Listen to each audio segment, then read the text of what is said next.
Hi! In front of me is Xiaomi Mi 11 Ultra, and today I would like to show you how you can use pop-up view on this smartphone. Start by clicking on the square button over here and tapping on the top left corner on floating windows feature. Now click on one of those apps like Play Store, and as you can see now I can use it in this little window over here. If you wish to move it around, hold this top line and drag it whenever you wish to. If you wish to open it in full size, drag the lower one to the bottom, and now as you can see it goes back to normal.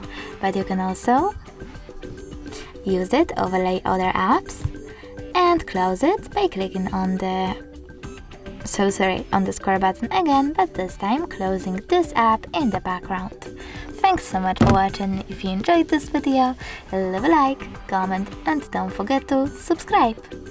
Bye!